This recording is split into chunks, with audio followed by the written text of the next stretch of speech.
ഓം ശ്രീകാന്തോ മാതുലോ യസ്യ ജനനീ സർവമംഗള ജനകശങ്കരോ ദേവ തം വന്ദേ കുഞ്ചരാനനം. യാ ദേവി സ്തൂയത്തെ നിത്യം വിബുധൈ വേദപാരഗൈഃ സാ മേ വസതു ജിഹ്വാഗ്രേ ബ്രഹ്മരൂപാ സരസ്വതി. വരാങ്കുശൗ പാശമഭീതിമുദ്രാം കരൈർവഹന്തീം കമലാസനസ്ഥാം ബാലാർക്കകോടിപ്രതിഭാം ത്രിനേത്രാം ഭജേഹമാദ്യം ഭുവനേശ്വരീം താം. യസ്യാന്തർനാദിമധ്യം നഹി കരചരണം നാമഗോത്രം ന സൂത്രം നോ ജാതി നൈവ വർണ്ണ ന ഭവതി പുരുഷോ നാനപുംസം ന ച സ്ത്രീ നാകാരം നൈവകാരം നഹി ജനിമരണം നാസ്തി പുണ്യം ന പാപം തത്വം നോ തത്വമേകം സഹജസമരസം സദ്ഗുരും തം നമാമി. പാർത്ഥസാരഥിരൂപേണ ശ്രാവയിത്വാ ശുഭാം ഗിരം പാർത്ഥസ്യാർത്തിഹരോ ദേവ കൃപാമൂർത്തി സപാതു നഃ. ശ്രീദക്ഷിണാമൂർത്തിസുദേശികേന്ദ്രം ദ്വൈപായനം സൂത്രകൃതം മുനീന്ദ്രം ശ്രീശങ്കരം ഭാഷ്യകൃതം യതീന്ദ്രം മദ്ദേശികം ചാപി നമാമി വിദ്യൈഃ. ശ്രീദത്തദേവം ഹ്യവധൂതഹംസം ശ്രീരാമകൃഷ്ണം ച സദാശിവേന്ദ്രം സ്വയം പ്രകാശാഖ്യമുനിപ്രകാണ്ഡം അസ്മൽഗുരും സന്തതമാനതോസ്മി. യോ അന്തഃപ്രവിശ്യ മമ വാചമിമാം പ്രസുപ്താം സഞ്ജീവയത്യഖിലശക്തിധരസ്വധാംന അന്യാംശ്ച ഹസ്തചരണശ്രവണത്വഗാദീൻ പ്രാണാന്നമോ ഭഗവതേ പുരുഷായ തുഭ്യം. സർവചൈതന്യരൂപാം താം ആദ്യാം വിദ്യാം ച ധീമഹി ബുദ്ധിം യാ ന പ്രചോദയാൽ. പരാശക്തിയൈ നമഃ. സദാനന്ദരൂപം സകലപ്രബോധം ആനന്ദദാനാമൃതപാരിജാതം മനുഷ്യപത്മേഷു രവിസ്വരൂപം പ്രണൗമി തുഞ്ചത്തെഴുമാര്യപാദം. ശ്രീതുഞ്ചത്താര്യപാദം ഹൃദി ഭാവയാമി. നമ്മൾ ഹരിനാമകീർത്തനത്തിൻ്റെ ഒരു ചർച്ചയാണ് നടക്കാൻ പോണത്. ഹരിനാമകീർത്തനത്തെ ഒന്ന് വിചാരം ചെയ്യുകയാണ്.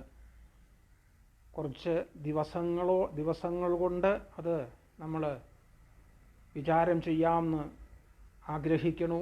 എത്ര ദിവസം വേണ്ടി വരും എന്നൊന്നും മുൻകൂട്ടി പറയാനൊന്നും പറ്റണതല്ല. മലയാളത്തിലെ ഭക്തിപ്രസ്ഥാന കാലഘട്ടത്തിൻ്റെ സമയത്ത് ആവിർഭവിച്ച രണ്ട് ഭദ്രദീപങ്ങളാണ് ഹരിനാമകീർത്തനവും ജ്ഞാനപ്പാനയും. ഇത് കേൾക്കണ സമയത്തും നമ്മൾ വായിക്കുന്ന സമയത്തും പൊതുവെ വളരെ ലളിതമാണ് എന്ന് നമുക്ക് തോന്നാം, പുറമേക്ക് തോന്നാം. എന്നാൽ അതിനെ നമ്മൾ ചിന്തിച്ചു നോക്കിയാൽ വേദസാരം മുഴുവൻ ഉൾക്കൊള്ളുന്ന ജ്ഞാനത്തെ പറയുന്ന ജ്ഞാനപ്രദീപമാണ് ഇത് എന്ന് നമുക്ക് മനസ്സിലാവും. ഇപ്പോൾ ഹരിനാമകീർത്തനം ഒരു കീർത്തനമല്ല, അത് ജ്ഞാനമാണ്.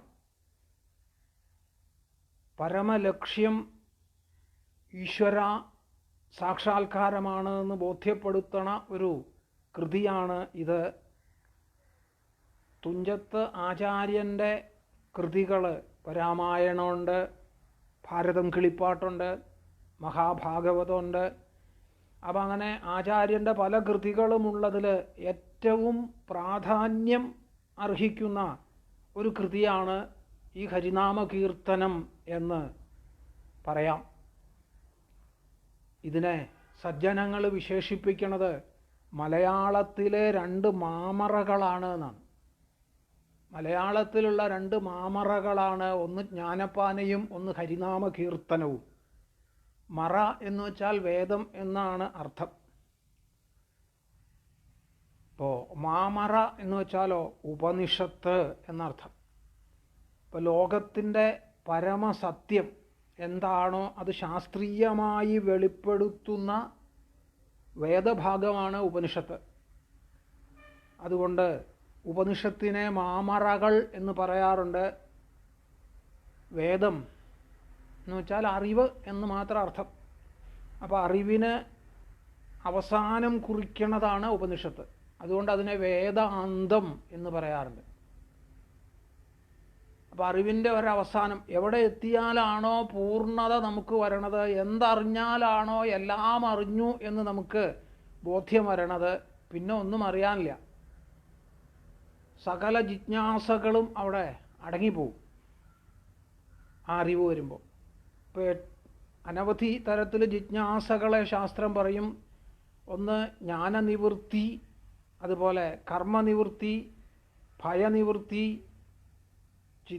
ചിന്താനിവൃത്തി, അങ്ങനെ തുടങ്ങി അനവധി ആണ് നമ്മുടെ ജിജ്ഞാസകൾ പോണത്. അതൊക്കെ അടങ്ങിപ്പോവും ഈ അറിവ് അതിൻ്റെ അന്ത്യത്തിലെത്തുമ്പോൾ. അതുകൊണ്ട് ആ അറിവിനെയാണ് ഉപനിഷത്ത് എന്ന് പറയണത്. ഉപനിഷത്ത് എന്ന് വെച്ചാൽ ജ്ഞാനം എന്നർത്ഥം, അല്ലെങ്കിൽ രഹസ്യം എന്നൊരർത്ഥം, അതല്ലെങ്കിൽ ഹൃദയം എന്നും അർത്ഥം, അതുമല്ലെങ്കിൽ ആത്മാ എന്നു തന്നെ പറയാം ഉപനിഷത്തിനെ. ഇപ്പോൾ ഉപനിഷത്ത് ഒരു പുസ്തകമല്ല, ഒരു നതുഗ്രന്ഥരാശി എന്നാണ് ശങ്കരാചാര്യസ്വാമികളൊക്കെ പറഞ്ഞത്. ഒരു പുസ്തകമൊന്നുമല്ല അത്. ഓരോരുത്തർക്കും അവരവരുടെ ഉള്ളിൽ പ്രകാശിക്കേണ്ടതാണ് ഉപനിഷത്ത്. ഇപ്പോൾ ഭാഗവതത്തിനെ കുറിച്ച് പറഞ്ഞാൽ ശ്രീമൽ ഭാഗവതാഖ്യോയം പ്രത്യക്ഷ കൃഷ്ണ ഏവഹി. ഭാഗവതം ഒരു പുസ്തകമല്ല, പ്രത്യക്ഷ കൃഷ്ണ ഏവഹി. ശ്രീകൃഷ്ണൻ്റെ അക്ഷരബ്രഹ്മത്തിലുള്ള ഒരു സ്വരൂപമാണ് ഭാഗവതം. അതേപോലെ ഉപനിഷത്ത് ഒരു ഗ്രന്ഥമല്ല. പക്ഷെ നമുക്ക് അത് മനസ്സിലാവണമെങ്കിൽ ഒരു ഗ്രന്ഥരൂപേണ നമ്മുടെ മുമ്പിൽ കിട്ടിയാൽ മാത്രമേ നമുക്ക് അത് മനസ്സിലാവൂ. അപ്പോൾ അത് പൂർണ്ണമായിട്ടും പഠിച്ച് ഒരു പ്രാവശ്യമല്ല അനവധി പ്രാവശ്യം നമ്മൾ അത് ഉപാസന ചെയ്യുമ്പോൾ, അത് ഏത് ഉപനിഷത്തായാലും, ഇപ്പോൾ പ്രധാനമായിട്ട് 10 ഉപനിഷത്തുകൾക്കാണ് ശങ്കരാചാര്യസ്വാമികൾ ഭാഷ്യം എഴുതിയത്. മഹോപനിഷത്തുകൾ. അതുകൂടാതെ ഒരു ഉപനിഷത്തിന് ഭാഷ്യം എഴുതിയിട്ടുള്ളത് നൃസിംഹതാപനീയോ ഉപനിഷത്താണ്. അപ്പോൾ ഏത് ഉപനിഷത്തായാലും ആ ഉപനിഷത്തിൻ്റെയൊക്കെ ലക്ഷ്യം ആത്മസാക്ഷാത്കാരമാണ്. അപ്പോൾ ഏതെങ്കിലും ഒന്ന് നമ്മൾ പൂർണ്ണമായിട്ട് പഠിച്ചാൽ തന്നെ ഈ ലക്ഷ്യത്തിൽ നമുക്ക് എത്താം. അപ്പോൾ അത് ഒരു പ്രാവശ്യം കൊണ്ടാവില്ല, അനവധി പ്രാവശ്യം നമ്മൾ വായിക്കണം. വായിച്ച് കുറേ കഴിയുമ്പോൾ എന്താണ് ഉപനിഷത്ത് എന്ന് അനുഭവം വരും. അവിടം വരെ വായിക്കണം എന്നാണ്. ഇപ്പോൾ തമിഴിൽ ഒരു മുത്തശ്ശിയുണ്ട്, ഔവയ്യാർ ദേവി. വളരെ പ്രസിദ്ധമാണ് ഔവയ്യാർ ദേവിയുടെ കഥകളൊക്കെ. അപ്പോൾ ഈ ഔവയ്യാർ ദേവിയോട് ഒരാൾ ചോദിച്ചു, ഇതൊക്കെ എവിടം വരെ വായിക്കണം, എത്ര ദിവസം വായിക്കണം? അപ്പോൾ ആ ദേവി പറഞ്ഞു, വാശി വാശി വാശി എന്ന് ശിവാ ശിവാ ശിവാ എന്ന്. അല്ലെ, വാശി എന്ന് വെച്ചാൽ വായിക്കല പഠിക്കല എന്നൊക്കെ അർത്ഥം തമിഴിൽ. അപ്പോൾ വാശി വാശി വാശി എന്ന് വായിച്ച് എന്ത് വേണം? ശിവാ ശിവാ ശിവാ എന്ന് വരണം. അല്ലേ, ഇതൊക്കെ ശിവനാണ് എന്ന് തോന്നണത് വരെ വായിക്കണം. അല്ലാതെ ഒരു പ്രാവശ്യം വായിച്ചത് കൊണ്ടോ അതിലെന്തെങ്കിലും ചില കഥകൾ പഠിച്ചത് കൊണ്ടോ ഒന്നും ആയിട്ടില്ല എന്നർത്ഥം. അപ്പം അതുകൊണ്ട് അങ്ങനെയുള്ള ഉപനിഷത്തിനെ പറ്റിയൊരു നിർവചനം ഉപനിഷത്തിൽ തന്നെ പറഞ്ഞിട്ടുണ്ട്. ബൃഹദാരണ്യക ഉപനിഷത്തിൽ ഒരു സ്ഥലത്ത് പറയും, ഹൃദയസ്ഥാനമാണ് ഉപനിഷത്ത് എന്നാണ്. അവിടെ പ്രകാശിക്കണ അന്തര്യാമിയായിട്ടിരിക്കണ പുരുഷൻ ഉപനിഷത്താണ് എന്ന് അതിൽ പറയും. അപ്പോൾ അങ്ങനെയുള്ള ആ ഉപനിഷത്താണ് ശരിക്കും ഹരിനാമ കീർത്തനം. അപ്പോൾ അത് നമ്മൾ എത്ര ശ്രദ്ധയോടുകൂടി വേണം പാരായണം ചെയ്യാമെന്നാണ്. അപ്പോൾ നമ്മൾ അതിലേക്ക് പതുക്കെ ഒന്ന് കടന്നു പോവുകയാണ്. അപ്പോൾ ഓരോ ശ്ലോകമായിട്ട് നമ്മൾ വായിച്ച് അതിൻ്റെ അർത്ഥം ചിന്തിക്കാം. വളരെ ശ്രദ്ധയോടുകൂടിയിരുന്ന് ശ്രവിച്ചാൽ മാത്രമേ ഇത് നമുക്ക് മനസ്സിലാവൂ പലതും. ഇതിലൊരു ആദ്യത്തെ ഒരു 5 ശ്ലോകം വരെ തനി ഉപനിഷത്താണ്. പിന്നെ ബാക്കിയുള്ളതൊക്കെ കുറച്ച് കഥകളും എല്ലാം വേണമെങ്കിൽ അതിൽ വരും. എന്നാലും എല്ലാത്തിലും ഉപനിഷത്തിൻ്റെ താല്പര്യം ആചാര്യസ്വാമികൾ നിറച്ചു വച്ചിട്ടുണ്ട്. അപ്പം നമുക്ക് കഴിയുന്നത് പോലെ, ഇപ്പോൾ എനിക്കും അതിനെപ്പറ്റി അത്ര വലിയൊരു അറിവൊന്നും ഉണ്ടായിട്ടല്ല എങ്കിലും ഉള്ള അറിവ് വച്ച് അതേ നമുക്ക് പറ്റുള്ളൂ. നമുക്കുള്ള അറിവ് വെച്ച് നമുക്ക് അതിനെക്കുറിച്ച് ചിന്തിച്ചു നോക്കാം. അത് തന്നെ എത്രയോ ഗഹനമായിട്ടുള്ളതാണ്. ഇപ്പോൾ ഭാഗവതത്തിലെ വിദൂരന് മൈത്രേയ മഹർഷി ഉപദേശം കൊടുക്കുമ്പോൾ യഥാതീതം യഥാമതി എന്ന് മൈത്രേയ മഹർഷി പറയും. എൻ്റെ അറിവിനനുസരിച്ച് ഞാൻ പറഞ്ഞു തരാം. അപ്പം അങ്ങയുടെ ചോദ്യത്തിനൊന്നും മുഴുവൻ ഉത്തരം പറയാൻ എനിക്ക് സാധ്യമാവുമെന്ന് തോന്നലില്ല. യഥാതീതം യഥാമതി. എനിക്ക് എത്രത്തോളം അതിനെപ്പറ്റി അറിവുണ്ടോ ആ അറിവ് വെച്ച് ഞാൻ പറഞ്ഞു തരാം എന്നാണ്. അപ്പം അതേപോലെ നമുക്ക് മനസ്സിലാവുന്ന ഈശ്വരനെ പറ്റി നമുക്ക് എന്തൊക്കെ മനസ്സിലാവണോ അല്ലെങ്കിൽ എന്തൊക്കെ നമുക്ക് പറയാൻ പറ്റുമോ അത് പറഞ്ഞു കൊടുക്കുക, അത് മറ്റുള്ളവരെ കേൾപ്പിക്കുക എന്നുള്ളത് മനുഷ്യധർമ്മമാണ്. അപ്പം ആ ധർമ്മത്തെ വെച്ചുകൊണ്ട് മാത്രം നമുക്ക് ആ മനുഷ്യധർമ്മത്തെ പാലിക്കാൻ വേണ്ടി മാത്രം പരസ്പരാനുകഥനം പാവനം ഭഗവത് യശ എന്നാണ്. പരസ്പരം ഇരിക്കുന്ന സമയത്ത് എന്തു വേണം? വെറുതെ സമയം കളയാതെ ഈശ്വര കഥകളെക്കുറിച്ച് പറഞ്ഞും കേട്ടും ആനന്ദിക്കാൻ പഠിക്കണം ജീവിതം. അപ്പം അങ്ങനെ ഉള്ള ഹരിനാമ കീർത്തനത്തിലേക്ക് നമ്മൾ പ്രവേശിക്കാം. ഇപ്പോൾ ആദ്യത്തെ ശ്ലോകം തന്നെ ഓങ്കാരമായ പൊരുൾ മൂന്നായി പിരിഞ്ഞുടനെ ആങ്കാരമായതിനു താൻ തന്നെ സാക്ഷിയതു ബോധം വരുത്തുവതിനാളായി നിന്ന പരമാചാര്യരൂപഹരി നാരായണായ നമാം. ഓങ്കാരത്തിൻ്റെ പൊരുളായ ബ്രഹ്മം അത് മൂന്നായിട്ട് ഒന്ന് പിരിഞ്ഞു എന്നാണ്. എന്നിട്ടോ ആങ്കാരമായി അഹങ്കാരമായിട്ട് മാറി. അഹങ്കാരം 3 വിധത്തിലാണ്: സാത്വികം, രാജസം, താമസം. അപ്പോൾ അതിന് സാക്ഷിയായിട്ട് നിൽക്കണതും ഈ പൊരുൾ തന്നെയാണ്. അതിൻ്റെ ഉത്ഭവവും ഈ പൊരുളിൽ നിന്ന് തന്നെയാണ് എന്നർത്ഥം. അപ്പോൾ ആദ്യമേ ലോകത്തിൽ ഉത്ഭവിക്കണത് അഹങ്കാരമാണ്. അല്ലേ? അഹങ്കാരത്തിലാണ് പ്രപഞ്ചം നിലനിൽക്കുന്നത്. ഞാനെന്ന ഭാവമില്ലെങ്കിൽ പ്രപഞ്ചാനുഭവം അവനില്ല. ഇതിന് നല്ല ഒരു ഉദാഹരണമാണ് ഉറക്കം. അല്ലേ? നമ്മൾ രാത്രിയിൽ ഉറങ്ങണ സമയത്ത് ഒന്നും അറിയണില്ല, യാതൊന്നും അറിയണില്ല. എവിടെയാണ് കിടക്കണതെന്നോ ആരൊക്കെ നമ്മുടെ സമീപത്തുണ്ടെന്നോ ഇതൊന്നും നമ്മൾ അറിയണില്ല. രാത്രിയാണോ പകലാണോ എന്ന് പോലും നമ്മൾ അറിയില്ല ഉറങ്ങണ സമയത്ത്. ശരീരമുണ്ട് എന്നുള്ള ബോധം പോലും നമുക്കില്ല ആ സമയത്ത്. അപ്പം ഇതെല്ലാം എവിടെയോ പോയി അടങ്ങിക്കഴിഞ്ഞു എന്നർത്ഥം ഉറക്കത്തിൽ. അതുകൊണ്ടാണ് ജീവിതത്തിൽ ഒരിക്കലും ബോറടിക്കാത്ത ഒരു വിഷയമുണ്ടെങ്കിൽ അത് ഉറക്കം മാത്രമേ ഉള്ളൂ. ബാക്കി ഏത് വിഷയമായാലും കുറച്ച് കഴിഞ്ഞാൽ ബോറടിക്കും. ഭാഗവതം അല്ലെങ്കിൽ ഹരിനാമ കീർത്തനം വളരെ വിശിഷ്ട കൃതിയാണ്. എന്നാൽ ഒരു 6-7 മണിക്കൂർ തുടർച്ചയായിട്ടിരുന്ന് കേൾക്കാമെന്ന് വെച്ചാൽ ബോറടിക്കും. 1 മണിക്കൂർ അല്ലെങ്കിൽ കൂടി വന്ന 1.5 മണിക്കൂർ, അതിൽ കൂടുതൽ സമയം നമ്മൾ അതിനെടുത്താൽ ബോറടിക്കാൻ തുടങ്ങും. അപ്പോൾ ഇരിക്കണ ഒരു വാച്ച് നോക്കി തുടങ്ങും. പതുക്കെ പിന്നിൽ നിന്ന് ആരെങ്കിലും എഴുന്നേറ്റ് പോകണുണ്ടോ എന്ന് നോക്കി തുടങ്ങും. അങ്ങനെ പതുക്കെ എഴുന്നേറ്റ് പോകാൻ തുടങ്ങും. പക്ഷെ ഉറക്കം ഇന്ന് വരെ ആർക്കും ബോറടിച്ചിട്ടില്ല. എന്താ അത്? ഈ ഉറക്കത്തിൽ നമ്മൾ എന്തോ വലിയ ഒരാനന്ദം അനുഭവിക്കുന്നുണ്ട് എന്നർത്ഥം. ഇത് നമുക്ക് പറഞ്ഞറിയിക്കാൻ പറ്റില്ല. എന്താണ് ഇപ്പോൾ സ്വപ്നം, ഏകദേശം എന്താണെന്ന് വേണമെങ്കിൽ നമുക്ക് പറയാം. ഇനി വരാൻ പോകുന്നുണ്ട്. അപ്പോൾ ജാഗ്രത ഉണർന്നിരിക്കുന്ന സമയമാണ്, സുഷുപ്തി നല്ല ഉറക്കമാണ്, സ്വപ്നം വേറൊരവസ്ഥയാണ്. ഈ സ്വപ്നം എന്താണെന്നും ഉണർന്നിരിക്കുന്ന അവസ്ഥ എന്താണെന്നും വേണമെങ്കിൽ നമുക്ക് പറയാൻ പറ്റും. ഉറക്കത്തിൽ എന്ത് സംഭവിക്കണമെന്ന് ചോദിച്ചാൽ നമുക്ക് പറയാൻ പറ്റില്ല ഇന്നതാണ് സംഭവിക്കുന്നത്. അതിന് മഹാത്മാക്കൾ പറഞ്ഞത് മൂക ആസ്വാദനവൽ എന്നാണ്. മൂക ആസ്വാദനവൽ.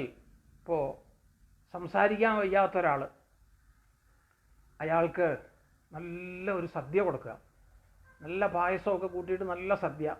ഊണ് കഴിഞ്ഞാൽ അയാളോടൊന്ന് ചോദിക്കുക സദ്യ എങ്ങനെ ഉണ്ടായിരുന്നു എന്ന് ചോദിച്ചാൽ അയാൾ എന്ത് ഉത്തരം പറയും? അയാൾക്ക് സംസാരിക്കാൻ വയ്യ, അതുകൊണ്ട് അയാൾ ഒന്നും പറയില്ല, സന്തോഷമായിട്ടൊരു ചിരി ചിരിക്കും. അത്രയേ ഉള്ളൂ. അപ്പോൾ ഇതേപോലെയാണ് നല്ല ഉറക്കത്തിൽ എന്താണ് അവസ്ഥ എന്ന് ചോദിച്ചാൽ നമുക്കൊന്നും പറയാൻ പറ്റില്ല. അപ്പോൾ ഒന്നും നമ്മുടെ മുമ്പിൽ ഇല്ലാതാകും. ഈ ലോകവുമില്ല, ഈ ലോകത്തെ കാണുന്ന ഞാനും ഇല്ല. ഉണർന്നു കഴിഞ്ഞാലോ ആദ്യം പൊന്തി വരണത് എന്താ? ഞാൻ ഉണർന്നു എന്നുള്ള അഹങ്കാരമാണ് ആദ്യം പൊന്തി വരണത്. അത് കഴിഞ്ഞാണ് മനസ്സും ബുദ്ധിയെല്ലാം ഉദിച്ചു വരണത്. അപ്പോൾ ആ അഹങ്കാരത്തിന്, ഈ അഹങ്കാരം എവിടെ നിന്ന് പൊന്തണു എന്ന് നമ്മൾ അന്വേഷിച്ച് പോയാൽ അതിന് സാക്ഷിയായിട്ട് നിൽക്കുന്നത് ഈ ബ്രഹ്മമാണ്. അതിൽ നിന്നാണ് അത് പൊന്തണത് എന്നർത്ഥം. അപ്പോൾ ഈ വസ്തു ഇത് പ്രത്യക്ഷമായിട്ട് നമുക്ക് അനുഭവിച്ചറിയണം. ഇത് പറഞ്ഞാൽ പോരാ. അങ്ങനെ അനുഭവിച്ചറിയണതിന് എന്ത് വേണം? ഒരു ഗുരു വേണം. അതാണ് ബോധം വരുത്തുവതിനാളായി നിന്ന പരമാചാര്യരൂപ ഹരിനാരായണായ നമ. അപ്പം അങ്ങനെയുള്ള ഒരു പരമഗുരുവായിട്ട് ഈ ബ്രഹ്മം വിളങ്ങിക്കൊണ്ടിരിക്കുന്നു. ആ ശ്രീനാരായണമൂർത്തിയായ ആ ഹരിക്ക് നമസ്കാരം എന്നാണ്. ഇപ്പം എല്ലാ വ്യക്തികളിലും അഹങ്കാരം, അഹമഹമഹം എന്ന് എപ്പോഴും സ്ഫുരിച്ചുകൊണ്ടിരിക്കുന്നുണ്ട് അല്ലേ? ഈ ബോധാംശം ഇത് പരമാത്മാവിൻ്റെ അംശം തന്നെയാണ്. ഇപ്പോൾ ഗുരുവിൻ്റെ അനുഗ്രഹം നേടിയിട്ട് ഓങ്കാരമായ പ്രണവ ഉപാസനയിൽ കൂടി ഇത് തിരിച്ചറിയും. ഇതാണ് ആദ്യമേ പറഞ്ഞത്. അതാണ് ഓങ്കാരം എന്നവിടെ തുടങ്ങിയത് തന്നെ. അപ്പോൾ ആ പ്രണവ ഉപാസനയിലാണ് ഇത് തിരിച്ചറിയണത്. ഇപ്പോൾ സ്വതേ ബ്രഹ്മം, അതിന് ഖനീഭൂതമായ അവസ്ഥ എന്ന് പറയും. ഖനീഭൂതമായ അവസ്ഥയാണ്, അത് നിശ്ചല ബോധമാണ്, ഒരു ചലനമില്ലാത്ത ബോധവസ്തുവാണ്. എപ്പോഴും അതുണ്ട്, പക്ഷേ അതിന് യാതൊരു ചലനവുമില്ല, അതൊന്നും അറിയണമില്ല, പക്ഷേ അത് എപ്പോഴും ബോധസ്വരൂപത്തിലിരിക്കും. അങ്ങനെ ഖനീഭൂതമായ നിശ്ചല ബോധമാണ് ബ്രഹ്മം. ഉപനിഷത്ത് അതിനെ സച്ചിദാനന്ദം എന്ന് പറയും. സത്ത്, ചിത്ത്, ആനന്ദം, അങ്ങനെ മൂന്നെണ്ണാണ്. ഇപ്പോൾ സത്ത് എന്ന് വെച്ചാൽ ശുദ്ധമായ ഉണ്മ, അബ്സൊല്യൂട്ട് റിയാലിറ്റി എന്നൊക്കെ പറയാം അല്ലെ ഇംഗ്ലീഷിൽ. അപ്പോൾ ശുദ്ധമായ ഉണ്മ. ഇപ്പോൾ ചിത്ത എന്ന് വെച്ചാൽ അതുപോലെ ശുദ്ധമായ ബോധം, ആനന്ദം എന്ന് വെച്ചാൽ ശാന്തി. ഇതെല്ലാം നമുക്കുണ്ട്. ഇപ്പോൾ സത്ത് നമ്മളിലുണ്ട്, ചിത്തും നമ്മളിലുണ്ട്, ആനന്ദവും നമ്മളിലുണ്ട്. സത്തും ചിത്തും ഒരു പരിധി വരെ നമ്മളിലൊക്കെ പൂർണ്ണമായിട്ട് നിൽക്കണമെങ്കിലും ആനന്ദം അറകുറയായിട്ട് നിൽക്കുക, മുഴുവനൊന്നുമില്ല. അപ്പോൾ ആ ആനന്ദമാണ് എല്ലാ സ്ഥലത്തും നിറഞ്ഞു നിൽക്കുന്നത്. അതാണ് പരമശാന്തി, അതാണ് ജീവൻ മുക്താവസ്ഥ, ഇതാണ് പരാഭക്തി എന്നൊക്കെ പറയുന്നത്. അപ്പോൾ അത് എല്ലാ സ്ഥലത്തും ഉണ്ട് ആനന്ദം അല്ലെ? എവിടെ നോക്കിയാൽ സാന്ദ്ര ആനന്ദ അവബോധാത്മകം. ആ സാന്ദ്രമായിട്ട് ആനന്ദം എല്ലാ സ്ഥലത്തും കട്ട പിടിച്ചു നിൽക്കണു. പാർക്കും ഇടം എങ്കും ഒരു അരനിരകன்று പരമാനന്ദമേ. പാർക്കും ഇടം എങ്ക്, എവിടെ നോക്കിയാലും ശരിയൊന്നും അനക്കാൻ പറ്റാത്ത വിധത്തിൽ അരനിരകன்று പരമാനന്ദം.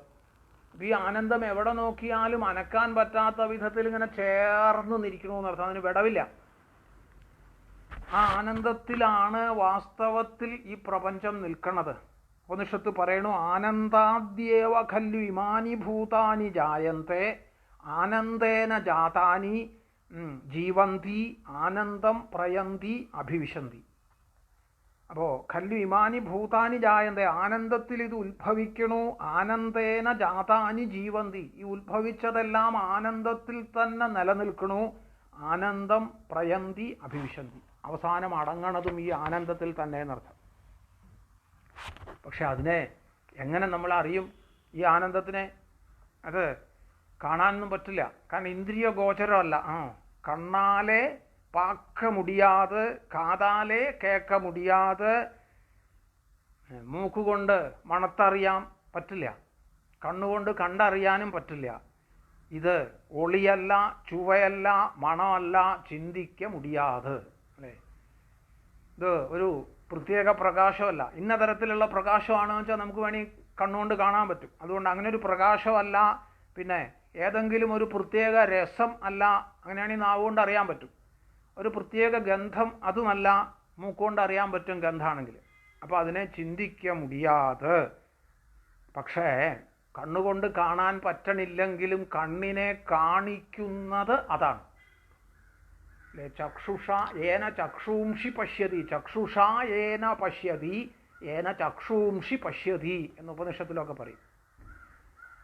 അപ്പോൾ ബാഹ്യ ഇന്ദ്രിയങ്ങളെ കൊണ്ട് അറിയാൻ പറ്റണതല്ല, ഏതെങ്കിലും ഒരു ഉപാസനകളിൽ കൂടി വേണം ഇതിനെ അറിയാൻ. അപ്പോൾ അതിന് എന്ത് വേണം? ഉപനിഷത്ത് പറഞ്ഞ മാർഗമാണ് പ്രണവം. ആ ഉപാസനാ മാർഗമാണ് പ്രണവോപാസന. പ്രണവോപാസന ബ്രഹ്മത്തെ സാക്ഷാത്കരിക്കാൻ ഉപകരിക്കണ മന്ത്രമായതുകൊണ്ട് ഉപനിഷത്ത് അതിനെ പൊരുൾ എന്ന് പറഞ്ഞു. അതാണ് ഓങ്കാരമായ പൊരുൾ എന്നിവിടെ പറഞ്ഞത്. അപ്പോൾ പ്രണവത്തെക്കുറിച്ച് പലതരത്തിലും പല സ്ഥലത്തും പറഞ്ഞിട്ടുണ്ടെങ്കിലും മാണ്ഡൂക്യ ഉപനിഷത്തിലാണ് പ്രണവത്തെക്കുറിച്ച് വളരെ വിസ്തരിച്ച് പറഞ്ഞു വച്ചിരിക്കുന്നത്. മാണ്ഡൂക്യ ഉപനിഷത്ത് വളരെ ചെറിയൊരു ഉപനിഷത്താണ്. പക്ഷെ മാണ്ഡൂക്യ കാരികയുണ്ട്. ഗൗഡപാദാചാര്യസ്വാമികൾ അതിന് ഒരു കാരിക എഴുതിയിട്ടുണ്ട്. അത് വളരെ വലുതാണ്, വളരെ വിസ്തരിച്ചിട്ടുണ്ട്. അപ്പോൾ ബ്രഹ്മം അങ്ങനെ മൂന്നായിട്ട് പിരിഞ്ഞു. അത് ഓങ്കാരമായ പൊരുൾ മൂന്നായി പിരിഞ്ഞുടനെ അങ്ങനെ മൂന്നായിട്ട് പിരിഞ്ഞ് പ്രപഞ്ചാനുഭവം ഉണ്ടാവുകയാണ്. അങ്ങനെ പ്രപഞ്ചാനുഭവത്തെ നമ്മൾ ആദ്യം പറഞ്ഞതുപോലെ ജാഗ്രത്, സ്വപ്നം, സുഷുപ്തി എന്ന് മൂന്നായിട്ട് പറയാം. ഓങ്കാരത്തിനെ മൂന്നായിട്ട് തിരിക്കാം. അകാര, ഉകാര, മകാരം. അകാരം ജാഗ്രതാണ്, ഉകാരം സ്വപ്നമാണ്, മകാരം സുഷുപ്തിയാണ്. അപ്പോൾ ശൈവ സമ്പ്രദായത്തിൽ ഈ പ്രണവത്തിനെ 5ആയിട്ട് അവർ തിരിച്ചിട്ടുണ്ട്. അകാര, ഉകാര, മകാരം, ബിന്ദു, നാദം, അങ്ങനെ 5ആയിട്ട് തിരിച്ചിട്ടുണ്ട്. അപ്പോൾ ജാഗ്രത് ഉണർന്നിരിക്കണ അവസ്ഥയാണ്. അപ്പോൾ നമ്മുടെ ഇന്ദ്രിയങ്ങൾ, മനസ്സ്, ബുദ്ധി, ശരീരം എല്ലാം പ്രവർത്തിക്കുന്നു, അല്ലേ? അപ്പോൾ 3 ശരീരവും നമുക്കുണ്ട്. ഒന്ന് സ്ഥൂല ശരീരമാണ്, ഒന്ന് സൂക്ഷ്മ ശരീരമാണ്, പിന്നെ ഒന്ന് കാരണ ശരീരമാണ്. ഈ 3 ശരീരത്തോടും കൂടി വിഷയങ്ങൾ അനുഭവിക്കുന്നതാണ് ജാഗ്രത് എന്നുള്ള അവസ്ഥ. പിന്നെ സ്വപ്നത്തിൽ എന്താവും? ഈ സ്ഥൂല ശരീരം എന്നുള്ളതൊന്നും ഇല്ല, പുറമേക്കുള്ള ഒരു ശരീരമേ ഇല്ല അവിടെ. സ്വപ്നാനുഭവമൊക്കെ വേറെ ശരീരത്തിലാണ്. അപ്പോൾ സ്ഥൂലത്തിനെ വിട്ട് സൂക്ഷ്മത്തിലും കാരണത്തിലും ഇരുന്നു കൊണ്ട് വിഷയങ്ങൾ അനുഭവിക്കും. അപ്പോൾ സ്വപ്നത്തിൽ മനസ്സ് സ്വയം ദൃശ്യങ്ങളെ ഉണ്ടാക്കിയിട്ട് അനുഭവിക്കുകയാണ് അവിടെ. അതാണ് സ്വപ്നാവസ്ഥ. സുഷുപ്തിയിലോ ഇതെല്ലാം വിട്ട് ഈ സ്ഥൂല ശരീരവുമില്ല, സൂക്ഷ്മ ശരീരവും അവിടെ ഇല്ല, കാരണ ശരീരം എന്നുള്ള ഒരു ശരീരം മാത്രമാണ്. അതിലിരുന്നിട്ട് അജ്ഞാനത്തിൻ്റെ ഒരാവരണം കൊണ്ടൊരു മറയുണ്ട് അവിടെ. അതുകൊണ്ടാണ് ഉറക്കത്തിൽ നിന്ന് ഉണർന്നാൽ നമ്മൾ പഴയപടി ലൗകികനായിട്ട് മാറും. അപ്പോൾ അജ്ഞാനത്തിൻ്റെ ആവരണം കൊണ്ട് മറച്ച് പരമാത്മാവിൽ ഈ ജീവൻ എവിടെയോ പോയി ലയിക്കും. അതാണ് നല്ല ഉറക്കം.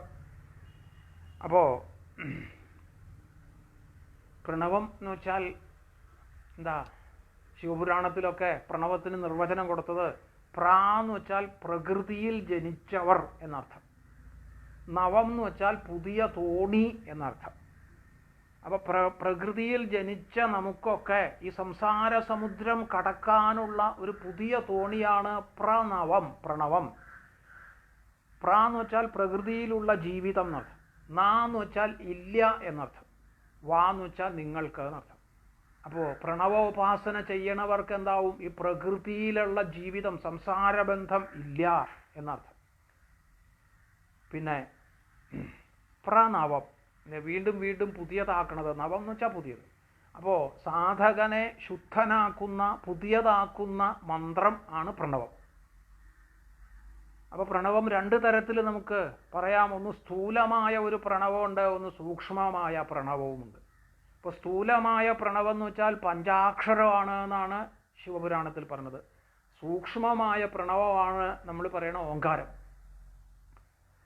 അപ്പോൾ ഈ സൂക്ഷ്മ പ്രണവം ഇത് നിവൃത്തന്മാർക്ക്, ജീവൻ മുക്തന്മാർക്ക് ഉപാസിക്കാനുള്ളതാണ്. സാധാരണക്കാർക്ക് ഉപാസിക്കാനുള്ള പ്രണവ ഉപാസനയാണ് പഞ്ചാക്ഷരം എന്നാണ്. പ്രവൃത്തന്മാർക്കുള്ളതാണ് പഞ്ചാക്ഷരം. പഞ്ചഭൂതങ്ങൾ, അതുപോലെ ശബ്ദസ്പർശ രസരൂപഗന്ധങ്ങളായിട്ടുള്ള 5 വിഷയങ്ങൾ, ഇതിലൊക്കെ ആസക്തന്മാരായിട്ടിരിക്കണവരാണ് പ്രവൃത്തന്മാർ. അവർ സകാമന്മാരാണ്. അപ്പോൾ അവർക്ക് പഞ്ചാക്ഷരമാണ് ഉപാസിക്കാൻ നല്ലത്. അതും പ്രണവതുല്യമാണ് എന്ന് അതിൽ പറയുന്നു. നിഷ്കാമമായിട്ട് കർമ്മം ചെയ്യണ ആളുകളുണ്ട്, അവർ നിവൃത്തന്മാരാണ്. അപ്പോൾ അവർക്ക് ഉള്ളതാണ് ഓം എന്നുള്ള സൂക്ഷ്മമായ പ്രണവോപാസന. അപ്പോൾ എന്തെങ്കിലുമൊക്കെ ചെയ്താൽ നമുക്ക് എന്തെങ്കിലും കിട്ടണം. ഇതാണല്ലോ ലോകരീതി അല്ലേ? എന്തെങ്കിലുമൊക്കെ കിട്ടണം. ഒന്നും കിട്ടാതെ നമ്മളാരും ഒന്നും ചെയ്യാൻ പുറപ്പെടാറില്ല. അപ്പോൾ ഏത് മന്ദബുദ്ധിയായാലും ശരി, ഒന്നും കിട്ടിയില്ലെങ്കിൽ അയാൾ ഒരു ജോലിയും ചെയ്യില്ല, ഉറപ്പാണ്. അമ്പലത്തിൽ വന്നാൽ നമ്മൾ ആദ്യം നോക്കുന്നത് വഴിപാടിൻ്റെ ബോർഡാണ്. വഴിപാടിൻ്റെ ബോർഡാണ് നോക്കുന്നത്. എന്താണെന്ന് വെച്ചാൽ നമുക്കിപ്പോൾ ഒരു ആവശ്യമുണ്ട്. ആ ആവശ്യം സാധിക്കാൻ എന്ത് വഴിപാട് ഇവിടെ കഴിക്കണം. കല്യാണമാണ് ഇപ്പോൾ ആവശ്യം എന്ന് വെച്ചാൽ സ്വയംവര പുഷ്പാഞ്ജലി ഇവിടെ എഴുതിയിട്ടുണ്ടോ ബോർഡ്? ഏറ്റവും മുകളിൽ ബോർഡിൽ വേറൊരു കാര്യം എഴുതിയിട്ടുണ്ട്. ബോർഡിൻ്റെ ഏറ്റവും മുകളിൽ പല സ്ഥലത്തും കണ്ടിട്ടുണ്ട്. ഈ മന്ത്രം കൊണ്ട് ഉപാസന ചെയ്താൽ നിങ്ങളുടെ എല്ലാ കാര്യങ്ങളും ശുഭമായിട്ട് നടക്കും എന്ന് ഒരു മന്ത്രം ആദ്യം മുകളിൽ എഴുതിയിട്ടുണ്ട്. ഭുവനേശ്വരി മന്ത്രമോ എന്തെങ്കിലും ഒരു മന്ത്രം. പിന്നെ ചോട്ടിലാണ് ഓരോന്ന് ഭാഗ്യസൂക്ത പുഷ്പാഞ്ജലി, പുരുഷ സൂക്ത പുഷ്പാഞ്ജലി, സ്വയംവര പുഷ്പാഞ്ജലി, സന്താന ഗോപാല പുഷ്പാഞ്ജലി എന്നൊക്കെ ഇങ്ങനെ നിറച്ച് എഴുതി വെച്ചിട്ടുണ്ട്. അപ്പോൾ നമുക്കിപ്പോൾ സന്താന ഗോപാലാണ് ആവശ്യം എന്ന് വെച്ചാൽ എന്താവും? നമ്മൾ ഈ മുകളിൽ എഴുതിയേക്കണം അത് മാറ്റും. അല്ല, ഏറ്റവും മുകളിൽ എഴുതിയിട്ടുണ്ട്. ഇതുകൊണ്ട് എല്ലാ കാര്യങ്ങളും നടക്കുന്ന ഒരു കാര്യമല്ല. പക്ഷെ നമുക്കിപ്പോൾ എല്ലാ കാര്യവും നടക്കേണ്ട, നമുക്കിപ്പോൾ ഒരു സന്താനം ഉണ്ടാകണം. അപ്പോൾ അതിനെന്ത് വഴിപാട് കഴിക്കണം? സന്താന ഗോപാല പുഷ്പാഞ്ജലി കഴിക്കും അല്ലേ അമ്പലത്തിൽ വന്നാൽ. അല്ലാണ്ട് ആരെങ്കിലും ഈശ്വരൻ്റെ പേരിൽ ഇന്ന് വരെ പുഷ്പാഞ്ജലി കഴിച്ചിട്ടുണ്ടോ? അമ്പലത്തിൽ വന്നിട്ട് ശ്രീകൃഷ്ണൻ ൻ്റെ പേരിലൊരു പുഷ്പാഞ്ജലി, അഷ്ടമി രോഹിണി നാള് അല്ലേ, നക്ഷത്രം എന്താ രോഹിണി, ആരുടെ പേരിലാ? ശ്രീകൃഷ്ണ ഭഗവാന്റെ പേരിൽ. അങ്ങനെ ഒരു പുഷ്പാഞ്ജലി ആരും ഒന്നും വരെ കഴിച്ചിട്ടില്ല. അപ്പം നമ്മൾ എന്തെങ്കിലുമൊക്കെ ചെയ്യണമെങ്കിൽ എന്തെങ്കിലും ഒരു ഫലം അതിൽ നിന്ന് കിട്ടുമെന്ന് പ്രതീക്ഷിച്ചിട്ടാണ് എന്ത് മനുഷ്യൻ ചെയ്യണത് എന്നർത്ഥം. അതുപോലെയാണ് വേദാന്തം മുഴുവൻ പഠിച്ചു. ഹരിനാമകീർത്തനമൊക്കെ പല പ്രാവശ്യം ബൈഹാർട്ടാണ് മുഴുവൻ. എന്നിട്ടോ എത്ര കാലമായി ജപിച്ചു തുടങ്ങിയിട്ട് എന്താ കിട്ടാത്തത് എന്നാണ് ഒരു ചോദ്യം. എന്തുകൊണ്ട് കിട്ടണില്ല? കിട്ടണം എന്നുള്ള വിചാരമില്ലാതെ ചെയ്യണം. അതാണ് അവിടെയാണ് കിട്ടാത്തത്. മനസ്സ് വേണ്ട പോലെ അടങ്ങാത്തത് ഫലേച്ഛ ഉള്ളതുകൊണ്ടാണ്. ഈ ഫലേച്ഛ പോയി കിട്ടിയാൽ മനസ്സടങ്ങും. അപ്പോൾ കിട്ടണം എന്നുള്ള വിചാരത്തോടെ നമ്മൾ ചെയ്യണു. ഈ വിചാരം ആദ്യം തന്നെ മാറ്റിവെക്കണം എന്നർത്ഥം. ഭക്തിയിൽ ഇപ്പോൾ രമണ മഹർഷിയോട് ഒരാൾ ചോദിച്ചു, ഇതെന്താ ഇത്രയൊക്കെ ഗീത പഠിക്കുന്നുണ്ട്, ഞാൻ ഇപ്പോഴും ഗീത പഠിച്ചുകൊണ്ടിരിക്കുന്നുണ്ട്, എന്നിട്ട് എനിക്ക് എന്താ കിട്ടാത്തതൊന്നും? അതെ, നീ ഈ പുസ്തകത്തിലേക്കല്ലേ നോക്കിക്കൊണ്ടിരിക്കുന്നത്. അതെ, പുസ്തകം പറയണത് എന്താ? ഗീത പറയണത് എന്താ? നീ എന്നെ ശ്രദ്ധിക്കാതെ നിന്നെ ശ്രദ്ധിക്കൂ എന്നാണ്. അവനവനിലേക്ക് നമ്മുടെ ശ്രദ്ധയെ തിരിക്കൂ അല്ലേ. ഇതൊക്കെ പഠിക്കണ ആളാരാ? ഞാൻ അല്ലേ. ഇതൊക്കെ കാണണ ആളാരാ? അതും ഞാൻ. അപ്പം ഈ ഞാനാരാ? അതിലേക്കല്ലേ നമ്മുടെ ശ്രദ്ധ പോകേണ്ടത്. നമ്മൾ ഈ കാണുന്ന വസ്തുക്കളിലേക്ക് മാത്രമാണ് നമ്മുടെ ശ്രദ്ധ പോണത്. ഈ വസ്തുക്കളെ വിട്ട്, ഇതൊക്കെ അവസ്തുവാണ്, വസ്തു അല്ല ശരിക്കും കാണുന്നതൊന്നും. വസ്തു ഒന്നേ ഉള്ളൂ, വാസ്തവമത്ര വസ്തു ശിവദം. ഒരേ ഒരു വസ്തുവേ ഉള്ളൂ, ബാക്കിയുള്ളതെല്ലാം അവസ്തുവാണ്. അപ്പോൾ ആ അവസ്തുവിൽ നിന്ന് നമ്മുടെ ശ്രദ്ധയെ നമ്മൾ ദൃഷ്ടിയെ മാറ്റിയിട്ട് എന്ത് വേണം? പതുക്കെ ഈ വസ്തുവിലേക്ക് നമ്മുടെ സൃഷ്ടിയെ കൊണ്ടുവരണം. അല്ലേ? അപ്പോൾ കാണുന്ന വസ്തുവിൽ നിന്ന് വിട്ട് ഈ കാണുന്നവൻ ആരാണ് എന്ന് നമ്മൾ ചിന്തിക്കണം. അപ്പോഴാണ് ഈ രഹസ്യം പിടികിട്ടുള്ളൂ. അപ്പോൾ നമ്മൾ അതല്ല ചിന്തിക്കണത്. അതുകൊണ്ട് എപ്പോഴും എന്തെങ്കിലും കിട്ടണം എന്നുള്ള വിചാരം നമ്മളിലുണ്ട്. ഈ കിട്ടണം എന്നുള്ള വിചാരം തന്നെ ശരിക്കും എന്താവും? ആസ്കിങ് ഈസ് നോട്ട് സ്പിരിച്വാലിറ്റി, അല്ലെ? കിട്ടണം എന്നുള്ള വിചാരം തന്നെ ആധ്യാത്മികത അല്ല. അപ്പം അതുകൊണ്ട് ഇതിനൊക്കെ കാരണം എന്താ? ഞാൻ എന്നുള്ള അഹങ്കാരം ബോധമാണ്, അഹന്താബോധമാണ്. അതാണ് അഹങ്കാരമായതിനു താൻ തന്നെ സാക്ഷി, അല്ലേ? ആ അഹന്താബോധമാണ് ഈ അവസ്ഥകളൊക്കെ അനുഭവിക്കാനുള്ള കാരണം. ഇതിനെ രണ്ട് തരത്തിൽ തിരിക്കാം ഈ അഹങ്കാരത്തിനെ. ഒന്ന് വിശ്വ അഹന്ത എന്നും വ്യക്തി അഹന്ത എന്നും തിരിക്കാം. ഇപ്പോൾ ജാഗ്രത്തിൽ ഉണർന്നിരിക്കുന്ന സമയത്ത് ഈ അഹന്തയെ, വിശ്വാഹന്തയെ വിശ്വാനരൻ എന്നുള്ള പേരിലാണ് അറിയപ്പെടുന്നത്. ആ സമയത്ത് നമ്മുടെ ശരീരത്തിലുള്ള വ്യഷ്ടിയായിട്ടുള്ള അഹന്തയുണ്ട്, ഓരോ ജീവജാലങ്ങളിലുള്ള അഹന്ത. ഈ വ്യക്തി അഹന്തയെ വിശ്വൻ എന്ന് പറയും. സ്വപ്നത്തിൽ ഈ വിശ്വാഹന്തയെ, സമഷ്ടിയായ വിശ്വാഹന്തയെ ഹിരണ്യഗർഭൻ എന്ന് പറയും. വ്യക്തിപരമായിട്ടുള്ള ഈ വ്യക്താഹന്തയെ തൈജസൻ എന്ന് പറയും. സുഷുപ്തിയിൽ ഈ വിശ്വാഹന്തയെ ഈശ്വരൻ എന്നും വ്യക്തി അഹന്തയെ പ്രാജ്ഞൻ എന്നും പറയും. അപ്പോൾ ഒരേ പരമാത്മാവ് തന്നെയാണ് ജാഗ്രത്തിലും സ്വപ്നത്തിലും സുഷുപ്തിയിലും കാണുന്ന മായാരൂപത്തിൽ പ്രതിബിംബിച്ച് വിശ്വനായിട്ടും തൈജസനായിട്ടും പ്രാജ്ഞനായിട്ടും മൂന്നായിട്ട് പിരിയണമെന്നർത്ഥം. അതാണ് ഓങ്കാരമായ പൊരുൾ മൂന്നായി പിരിഞ്ഞുടനെ ആങ്കാരമായതിനു താൻ തന്നെ സാക്ഷി. അപ്പം അങ്ങനെയാണ് പ്രപഞ്ചാനുഭവം ഉണ്ടാവണത്. അതിന് അല്ലെങ്കിൽ കാരണമായിട്ട് നിൽക്കണം ബ്രഹ്മം. ആ ബ്രഹ്മത്തിൻ്റെ ഒരു ഉപാസനാമാർഗം തന്നെയാണ് പ്രണവം. അതിൽ നിന്നാണ് എല്ലാം ഉണ്ടാവുന്നത് എന്നർത്ഥം. ഏക ഏവ പുരാവേദ പ്രണവ സർവവാഗ്മയ വേദോ നാരായണ സാക്ഷാൽ ഓംകാരാൽ വ്യഞ്ജിത സ്പർശ സ്വരോഷ്മ അന്തസ്ഥഭൂഷിത, അല്ലെ? ഭാഗവതത്തിലൊരു സ്ഥലത്ത് പറയും. ഇപ്പോൾ സാക്ഷാൽ നാരായണൻ, വേദോ നാരായണ സാക്ഷാൽ ഏക ഏവ പുരാവേദ, അതിപുരാതനം അമാനുഷികമായ വേദം, അത് പ്രണവം തന്നെയാണ്. അപ്പോൾ ആ വേദസ്വരൂപിയായിട്ടുള്ള ഭഗവാൻ വേദോ നാരായണ സാക്ഷാൽ, അത് ശ്രീനാരായണമൂർത്തി ജഗദീശ്വരൻ. അതിന് ശബ്ദബ്രഹ്മമയമായിട്ടുള്ള ഒരു ഭാവമാണ് ഓങ്കാരം. ഇത് ആദ്യത്തെ അവസ്ഥയാണ്. പിന്നെ അതിൽ നിന്നാണ് ഓങ്കാരാൽ വ്യഞ്ജിത സ്പർശ സ്വരോഷ്മ അന്തസ്ഥഭൂഷിത. അതിൽ നിന്ന് അക്ഷരങ്ങളുണ്ടായിരുന്ന സ്വരം, അകാരാദികളായിട്ടുള്ള 16 അക്ഷരങ്ങൾ സ്വരാക്ഷരങ്ങളാണ്. പിന്നെ കാ മുതൽ 25 അക്ഷരം സ്പർശാക്ഷരങ്ങളാണ്. യാ ഷ ഷ സ ഹ, ഇത് ഊഷ്മാക്കള്. അന്തസ്ഥം യാ രാ ലാവ, അതാണ് സ്വരോഷ്മ അന്തസ്ഥഭൂഷിത. അപ്പം അങ്ങനെയുള്ള അക്ഷരങ്ങൾ ഉണ്ടായിരുന്നത്. അപ്പോൾ ഈ ഓങ്കാരത്തിൻ്റെ ഗുണങ്ങളുടെ അടിസ്ഥാനത്തിലും വേണമെങ്കിൽ ഇതിനെ മൂന്നായിട്ട് പിരിക്കാം ഓങ്കാരത്തിനെ.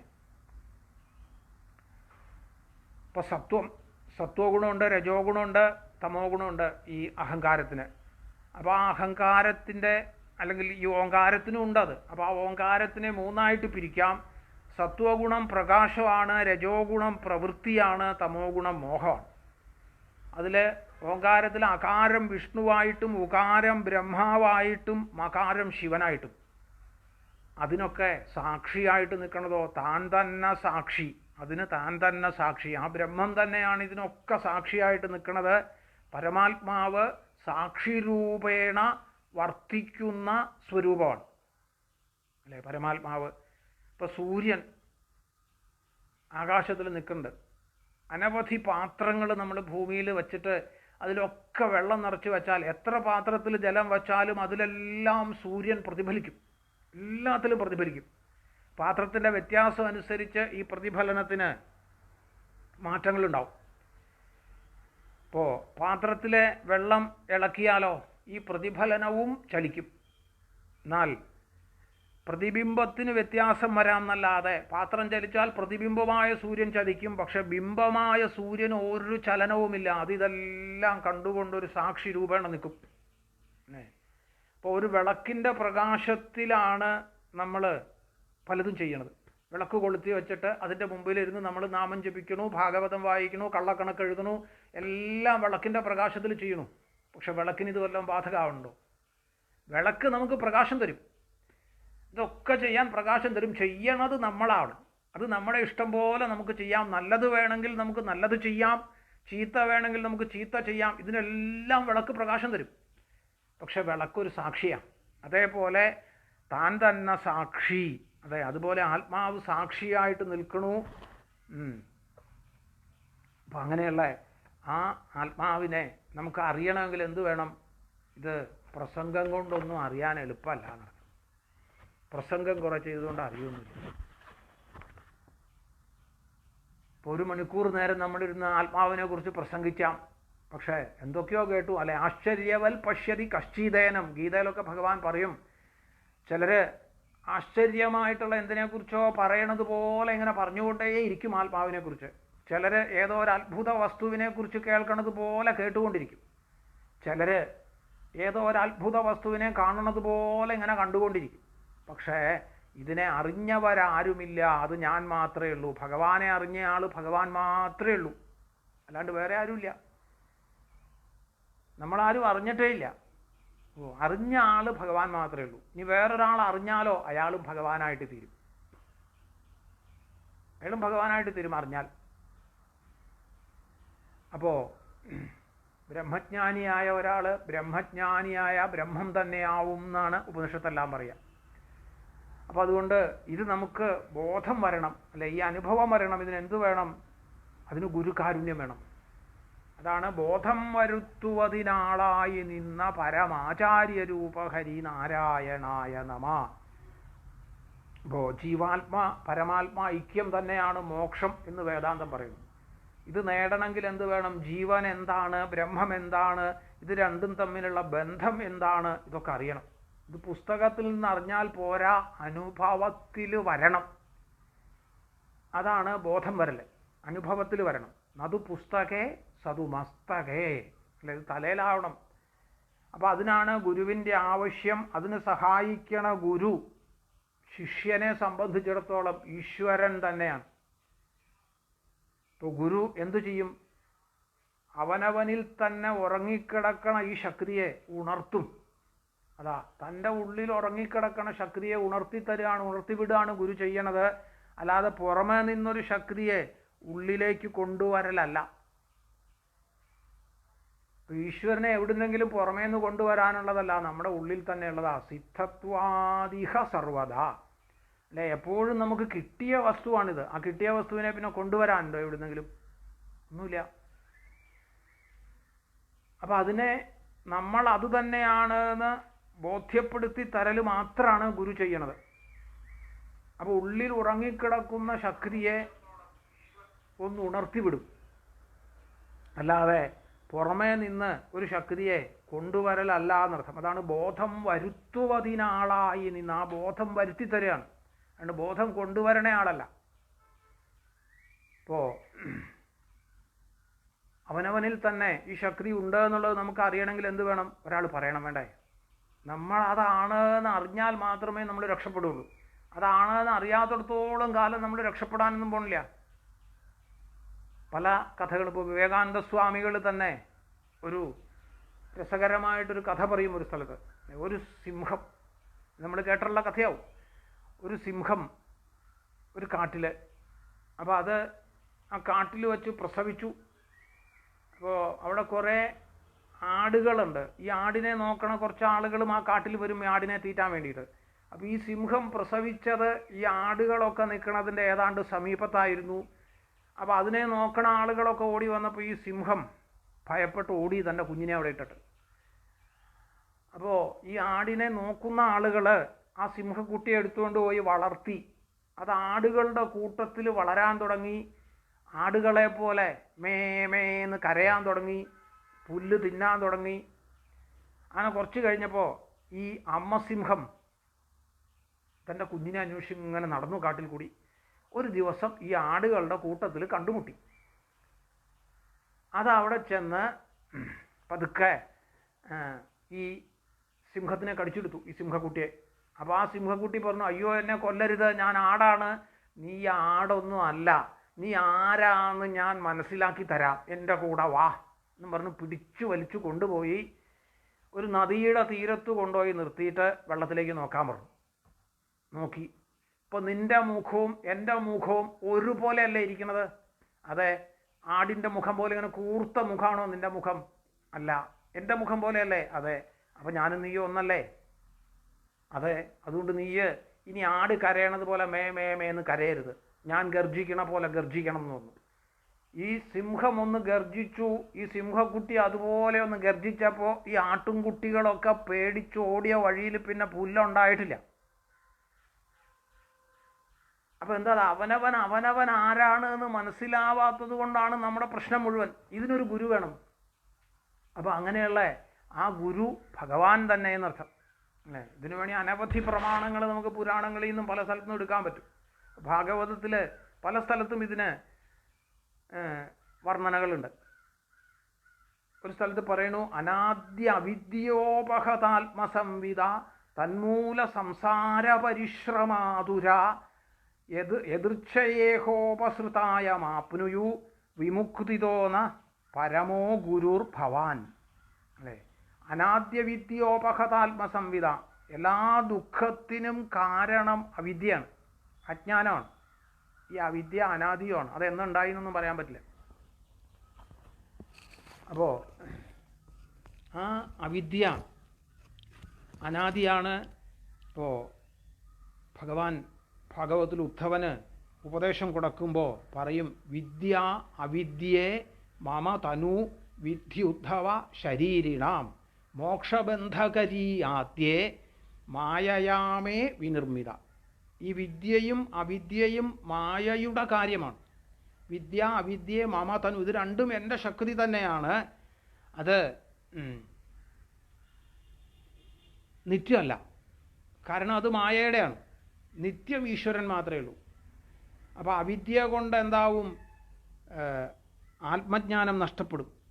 അങ്ങനെ സംസാര വിഷയത്തിൽ പരിശ്രമിച്ച് അല്ലേ. ഇപ്പോൾ മോക്ഷബന്ധകരീ ആദ്യേ വിദ്യ മോക്ഷത്തിന് കാരണമാണ്, അവിദ്യ ബന്ധനത്തിനും കാരണമാണ്. പക്ഷെ ഇത് രണ്ടും വാസ്തവത്തിൽ ഉള്ളതാണെന്ന് പറയാൻ പറ്റില്ല. അനുഭവിക്കുമ്പോൾ ഇത് രണ്ടും വേറെ വേറെ ഉണ്ടെന്ന് നമുക്ക് തോന്നും. പക്ഷെ സത്യം മനസ്സിലായാലോ ഇത് രണ്ടും ഇല്ല അവിടെ. ഈശ്വരൻ മാത്രമേ അവിടെ ഉള്ളൂ, രണ്ടില്ല അവിടെ അല്ലേ. ഒന്നേ ഉള്ളൂ, ഏകമായിട്ടുള്ളത് അല്ലേ. താത്വികമായ അറിവ് അതാണ്.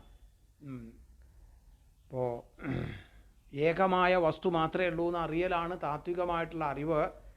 വദന്തി തത്വവിധം തത്വം യജ്ഞാനം അദ്വയം ബ്രഹ്മേതി പരമാത്മേതി ഭഗവാനിതി ശബ്ദത അല്ലെ. വദന്തി തത്വവിധം തത്വം, തത്വവിത്തുകൾ എന്ത് പറയും? തത്വം എന്ന് വെച്ചാൽ യജ്ഞാനം അദ്വയം, അദ്വയമായ ജ്ഞാനമാണ് തത്വം, രണ്ടില്ലാത്ത അറിവ്. പക്ഷെ അതിനെ ബ്രഹ്മേതി പരമാത്മേതി ഭഗവാനിതി ശബ്ദത. ചിലരതിനെ ബ്രഹ്മെന്നും ചിലരതിനെ പരമാത്മാവെന്നും ചിലർ ഭഗവാൻ എന്നൊക്കെ പറയും. അവരവരുടെ ഇഷ്ടം പോലെ പറയാം, പക്ഷേ വസ്തു ഒന്നേ ഉള്ളൂ. അപ്പം ഇത് മനസ്സിലാവാതെ അനാദിയായിട്ടുള്ള അവിദ്യയുണ്ട്. എത്രയോ ജന്മത്തിലെ അവിദ്യ നമ്മളെയൊക്കെ പിന്തുടരുന്നുണ്ട്. ആ അജ്ഞാനം കൊണ്ട് ആത്മജ്ഞാനം നഷ്ടപ്പെട്ട് അനാദ്യ വിദ്യോപഹതാത്മസംവിധ തന്മൂല സംസാര പരിശ്രമാതുര, ഈ സംസാരത്തിൽ കഷ്ടപ്പെട്ട് അല്ലേ പരിശ്രമിച്ച് എന്തിനൊക്കെയോ വേണ്ടി പരിശ്രമിക്കണു. എന്നിട്ട് അവസാനം എന്താവും? ക്ലേശം മാത്രം ബാക്കി.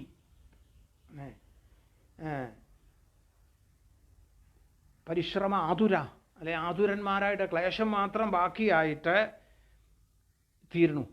അപ്പോൾ എന്താവണം? യദൃച്ഛയേഹോപസൃതായ മാപുനീർ, അവരൊക്കെ യാദൃച്ഛികമായിട്ട് ഭഗവാനെ ആശ്രയിക്കാൻ കിട്ടുന്ന അവസരം, അല്ലാണ്ട് അതിനുവേണ്ടി അവസരം ഉണ്ടാക്കണം എന്നില്ല. യാദൃച്ഛികമായിട്ട് അതിന് അവസരം വരും. ഇപ്പോൾ അമ്പലത്തിൽ തൊഴാൻ വന്ന സമയമാണ്, ഇവിടെ വന്നപ്പോൾ ഭാഗവതമുണ്ട് അല്ലെങ്കിൽ പ്രഭാഷണം നടക്കുന്നുണ്ട്, എന്നാൽ കുറച്ച് നേരം കേൾക്കാം, അവിടെ ഇരിക്കും. അതല്ല, അവിടെ ഇങ്ങനെ ഒന്ന് നോക്കും. കാഴ്ച ബംഗ്ലാവിൽ എന്തോ കാഴ്ച കാണാൻ പോയി നോക്കണ പോലെ 4 വശത്തും നിൽക്കും, കുറ്റി അടിച്ച് നിൽക്കണ പോലെ അവിടെ നിൽക്കും കുറച്ച് നേരം. അത് കഴിഞ്ഞാൽ അവിടെ പോവുകയും ചെയ്യും. അവിടെ ഇരിക്കുമൊന്നുമില്ല, കേൾക്കാനും വരില്ല. അങ്ങനെയല്ല. അപ്പോൾ അത് യാദൃച്ഛികമായിട്ട് വന്ന ഒരു സംഭവമാണ്, അല്ലെ ഒരു സമയമാണ്. നമ്മൾ പ്രതീക്ഷിച്ച് വന്നതല്ല, അതിവിടെ ഉണ്ടാവുമെന്ന് പ്രതീക്ഷിച്ചിട്ടൊന്നും വന്നതല്ല. ഇപ്പോൾ ഇവിടെ വന്നപ്പോൾ അതുണ്ട്. എന്നാൽ കുറച്ച് നേരം കേൾക്കാം, എന്നാൽ സമയമില്ല എന്ന് നമ്മൾ പറയും. പക്ഷേ ഇവിടെ നിന്ന് അവിടെ ഇറങ്ങിക്കഴിഞ്ഞാൽ പിന്നെ ആരോടൊക്കെ ആ വഴിയിൽ വർത്തമാനം പറഞ്ഞ് സമയം കളയേണ്ടതെന്ന് കണക്കൊന്നുമില്ല.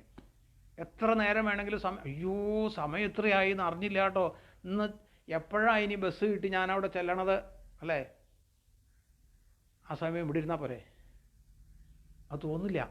അതാണ് യദൃച്ഛയേഹോപസൃതായ മാപുന. അങ്ങനെ യാദൃച്ഛികമായിട്ട് കിട്ടണ അവസരം പ്രയോജനപ്പെടുത്തിയാൽ എന്താവും? ഈ അഹങ്കാരം നശിച്ചോളും, പതുക്കെ പതുക്കെ അടങ്ങിപ്പോവും അത്.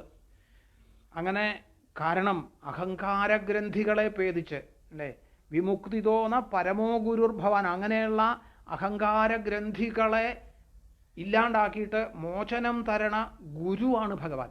പരമോ ഗുരുർഭവാൻ, അതാണ് ബോധം വരുത്തുവതിനാളായി നിന്ന പരമാചാര്യരൂപ ഹരി നാരായണായ നമ എന്ന് അവിടെ ഭഗവാൻ പറഞ്ഞത്, അല്ലെങ്കിൽ ആചാര്യൻ പറഞ്ഞത് എന്നർത്ഥം.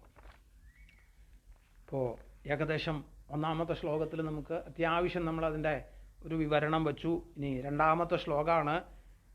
ഒന്നായ നിന്ന ഇഹ രണ്ടെന്നു കണ്ടളവിൽ ഉണ്ടായൊരിണ്ടൽ ബത മിണ്ടാവതല്ല മമ പണ്ടേ കണക്കെ വരുവാൻ നിൻകൃപാവലികൾ ഉണ്ടാകയെങ്കലിഹ നാരായണായ നമ. ഇപ്പോൾ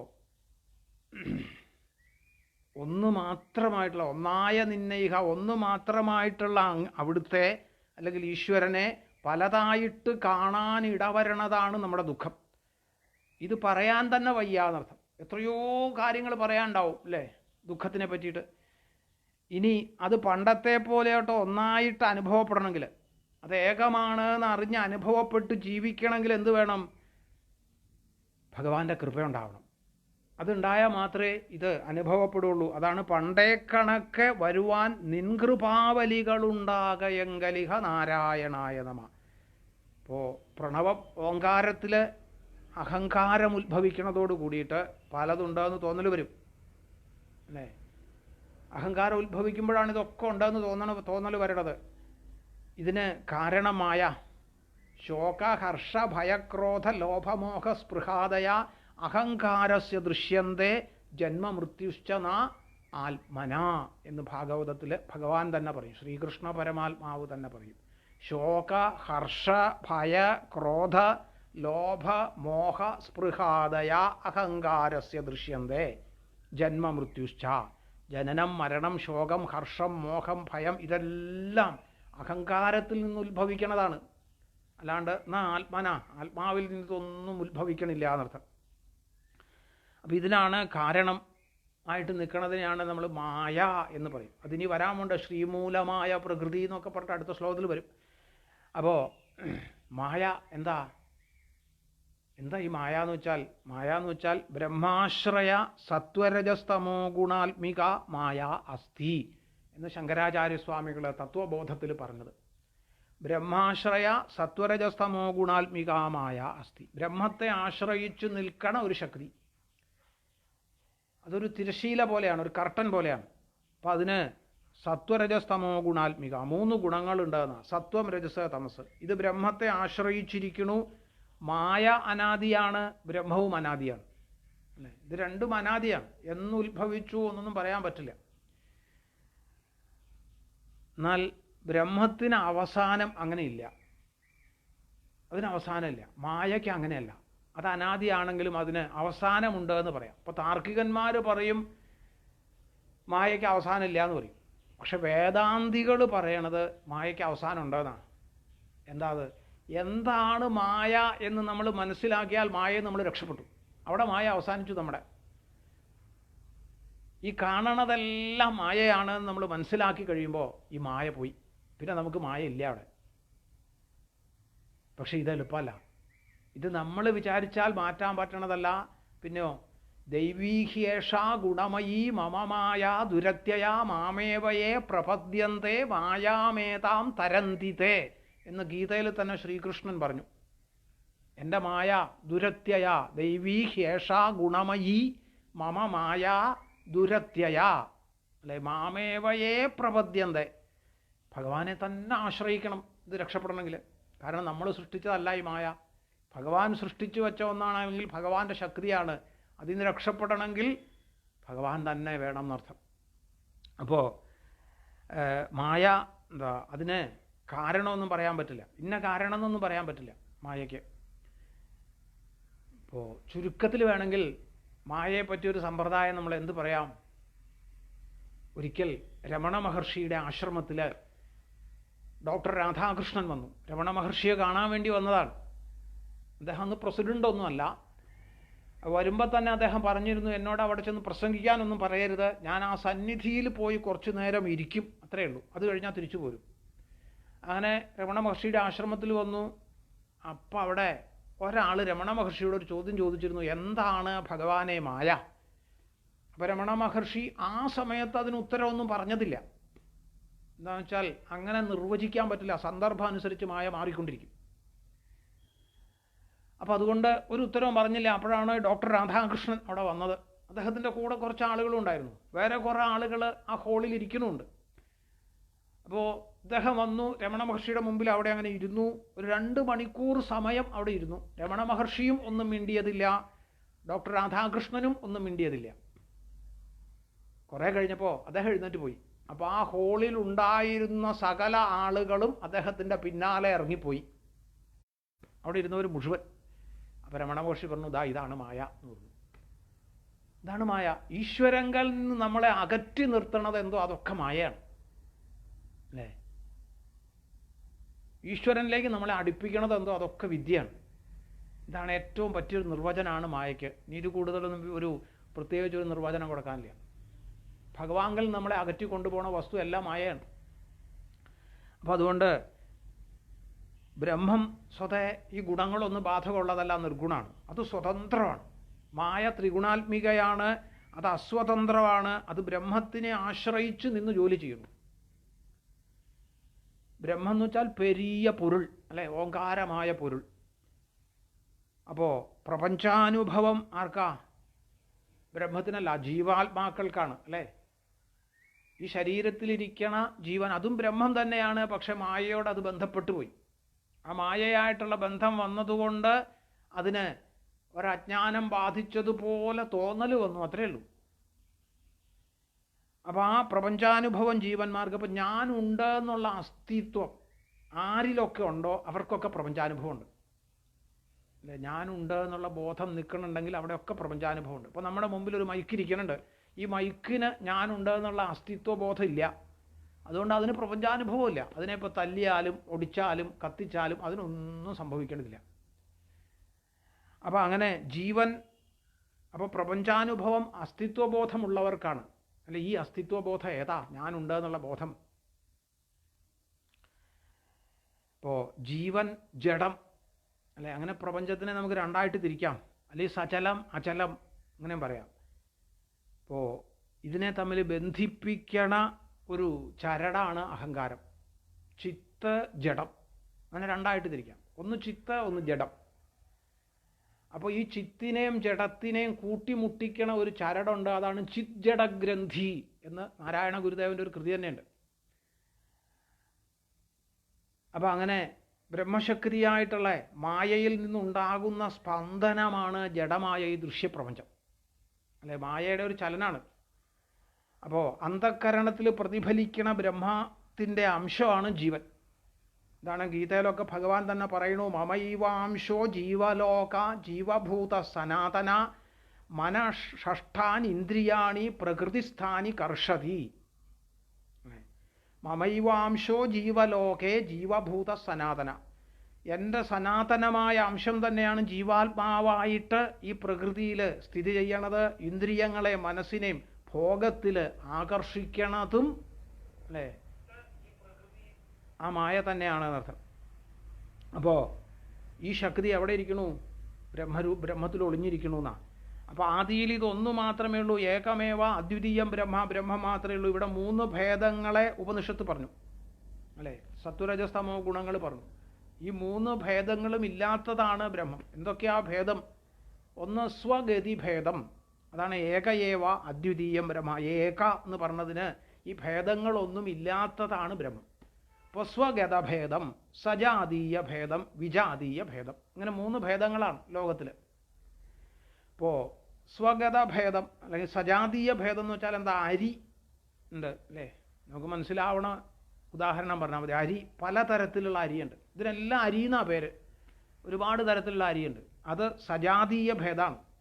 പിന്നെ മനുഷ്യർ, മൃഗങ്ങൾ, പക്ഷികൾ, അങ്ങനെ പലതരത്തിലുള്ള ജീവജാലങ്ങളുണ്ട്. ഇത് വിജാതീയ ഭേദമാണ്. ഇപ്പോൾ മനുഷ്യ ശരീരം തന്നെ എടുത്താൽ അതിൽ പല അവയവങ്ങളുണ്ട്. എല്ലാം ഒരുപോലെയല്ലല്ലോ.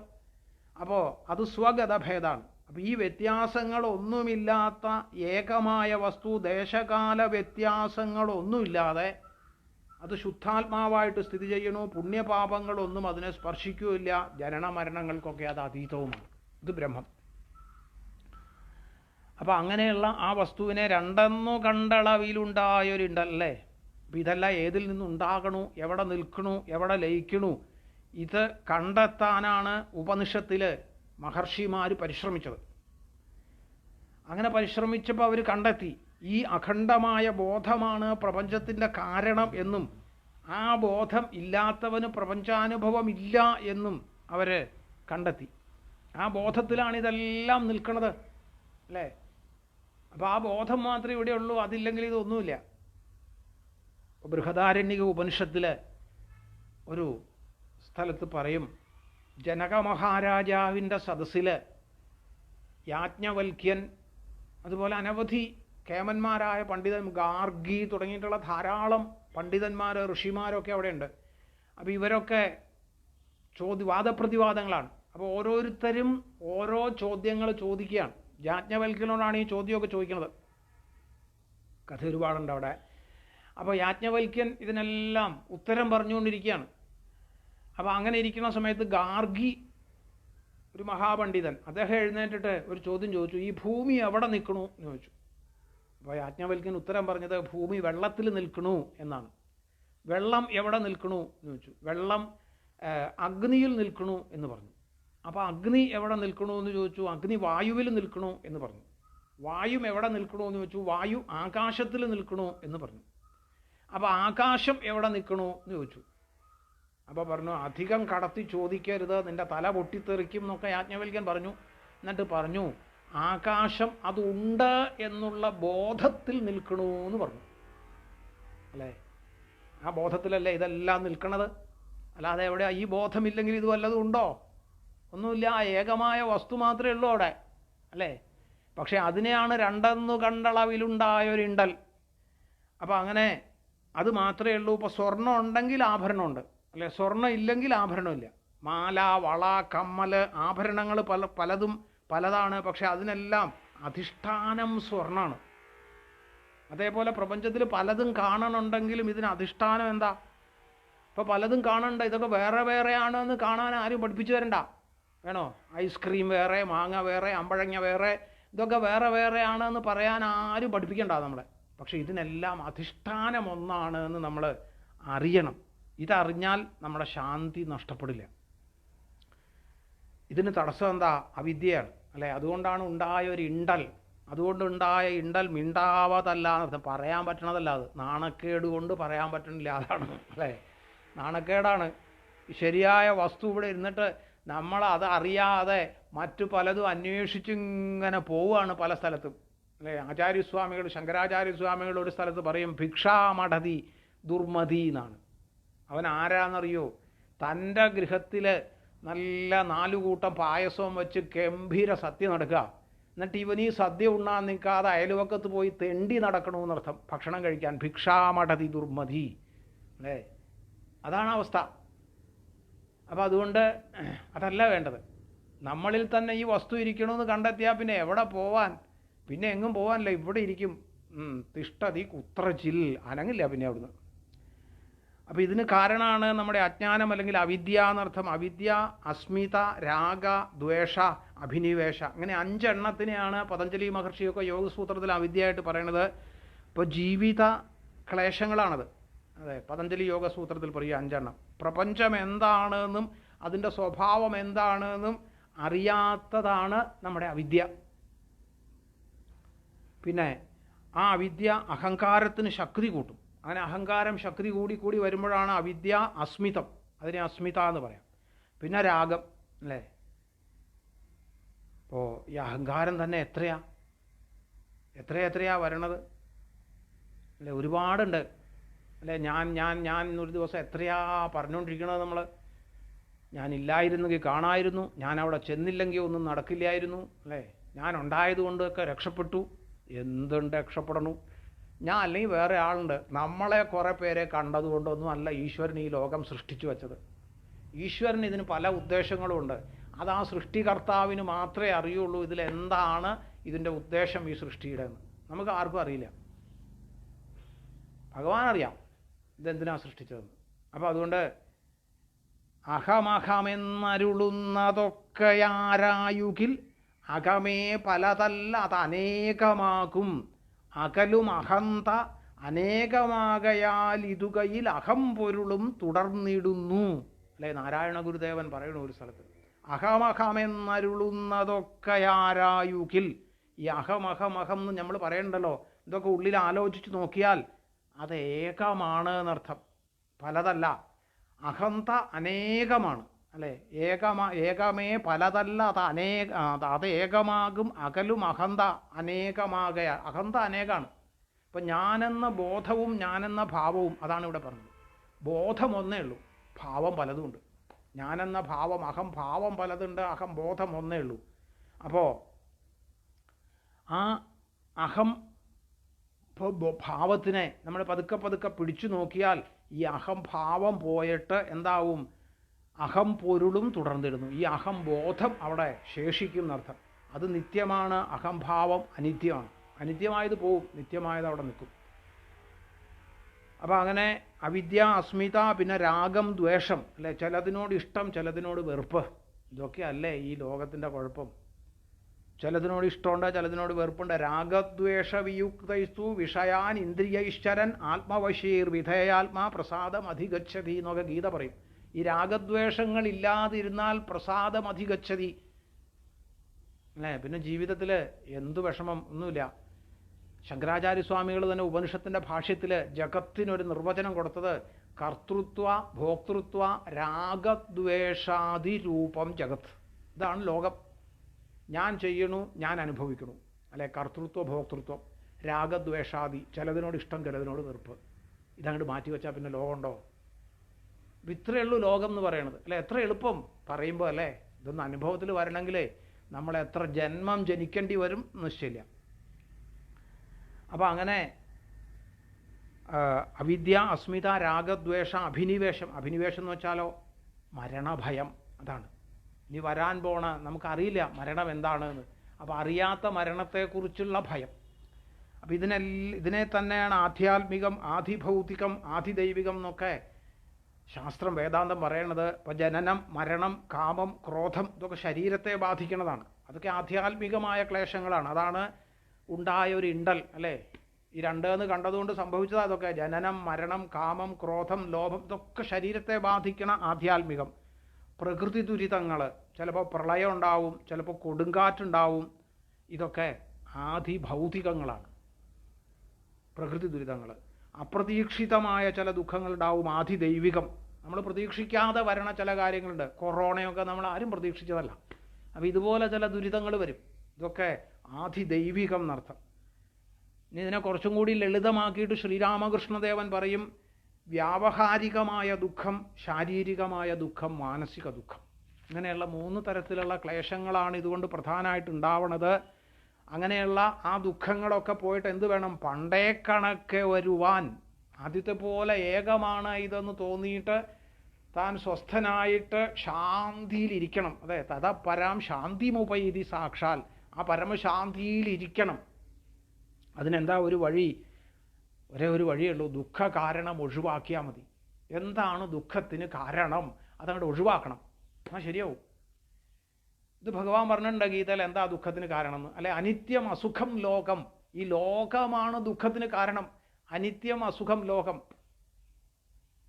ഈ ലോകമാണ്, ഈ കാണുന്നത് ലോകം, ഇത് സത്യമാണെന്നും ഞാനും അതിലൊരു വസ്തുവാണെന്നും അതിനോട് ബന്ധപ്പെട്ടതാണെന്നും എന്നൊക്കെ വിചാരിച്ച് ലോകത്തിലുള്ളത് പലതും സത്യമാണെന്ന് വിചാരിച്ച് അതിൻ്റെ പിന്നാലെ ഓടിക്കൊണ്ടിരിക്കുക. അപ്പോൾ അനിത്യമാണ് ലോകം, ശാശ്വതമല്ല, നിലനിൽക്കണതല്ല, അസുഖം നിറഞ്ഞതുമാണ്. ഇത് എത്ര കണ്ടാലും പഠിക്കണമില്ലോ. പശ്യന്നഭിന പശ്യതി, കണ്ടാലും പഠിക്കണില്ല, കൊണ്ടാലും പഠിക്കില്ല. അങ്ങനെയാണ്. എത്ര കൊണ്ടാലും പിന്നെയും അതിൻ്റെ പിന്നാലെ പോയിക്കൊണ്ടിരിക്കും. അപ്പം അങ്ങനെ ഈ ദുഃഖം വരണത് എന്താണോ അതിനെ ഒഴിവാക്കണം, അല്ലെ? അനിത്യമായതും അസുഖവുമായത് ലോകത്തിനെ ചിന്തിക്കാതെ ഇമം പ്രാപ്യ ഭജസ്വ മാം, എന്നെ വിചാരിക്കൂ എന്നാണ് ഭഗവാൻ പറഞ്ഞത് ഗീതയിൽ. നമ്മൾ ഈ അനിത്യത്തിനെയും അസുഖത്തിനെയും തന്നെ വിചാരിച്ചുകൊണ്ടാണ് ഇപ്പോഴും ഇരിക്കുന്നത് ലോകത്തിൽ. അതാണ് ദുഃഖം ഒഴിവാകാത്തത്. അപ്പോൾ അനിത്യത്തിനെ വിടുക, അസുഖം തരണത് എന്താണോ അതിനെ വിടുക. ഒരു സാധനം അസുഖം തരണതാണ്, സുഖം തരാത്തതാണ്, ഇത് ദോഷം ഉള്ളതാണ് എന്ന് മനസ്സിലായാൽ പിന്നെ വിടാൻ ആരെങ്കിലും പറയണോ? ആരും പറയണ്ട, വേണോ? അത് മനസ്സിലാവണം. അതിനാണ് വിവേകം മനുഷ്യന് തന്നത്. വേറൊരു ജീവിക്കും ഇല്ല വിവേകം, അല്ലെങ്കിൽ തിരിച്ചറിവ്. വിവേകം എല്ലാവർക്കും ഉണ്ടെങ്കിലും പകുത്തറിവില്ല. ഇത് നല്ലത് ഇത് ചീത്താന്ന് തിരിച്ചറിയാനുള്ള വിവേകം മനുഷ്യന് മാത്രമാണുള്ളത്. അപ്പോൾ അതുകൊണ്ട് എന്ത് വേണം? അത് വെച്ച് നമ്മൾ കണ്ടുപിടിക്കണം. അപ്പോൾ ഏത് ദുഃഖം, ഇത് ദുഃഖമാണെന്ന് തോന്നിയാൽ പിന്നെ ആരെങ്കിലും അതിനോട് അടുക്കുമോ? തമിഴിലൊരു ചൊല്ലുണ്ട്, ചട്ടി ചുട്ടതടാ കൈ വിട്ടതടാ, അല്ലേ? അടുപ്പിൻ്റെ മുകളിൽ തീ നല്ലോണം കത്തുണ്ട്, ചോട്ടിൽ ഒരു ചട്ടി ഇരിപ്പുണ്ട് അടുപ്പിൻ്റെ മുകളിൽ. നമ്മൾ ഓടിച്ചെന്ന് ചട്ടി എടുത്തു, കൈ നല്ലോണം ചൂടായി. അപ്പം എന്തായി? ചട്ടി തന്നെ താഴ്ത്തേക്ക് പോകും. പിന്നെ അതിനാരും പറയുമൊന്നും വേണ്ട, നീ കൈ വിട്ടോ എന്ന് ആരും പറഞ്ഞു തരണ്ട. ഇത് ദുഃഖമാണ് എന്ന് മനസ്സിലായാൽ തന്നെ അതിൽ നിന്ന് ഒഴിവാകും, അല്ലേ? അത്രേ വേണ്ടൂ. അപ്പം അതുകൊണ്ട് പുറമേക്കുള്ള അന്വേഷണം അല്ല ഇതിന് വേണ്ടത്. അതാ, പുറമേക്ക് എത്ര അന്വേഷിച്ചാലും ഇത് പിടികിട്ടില്ല. ഉള്ളിൽ അന്വേഷിക്കണം, അല്ലേ? നമ്മൾ ഉള്ളിൽ അന്വേഷിക്കണില്ല. നമ്മളെ വിട്ടിട്ടാണ് ഈ അന്വേഷണം മുഴുവൻ നമ്മൾ നടത്തിക്കൊണ്ടിരിക്കുന്നത്.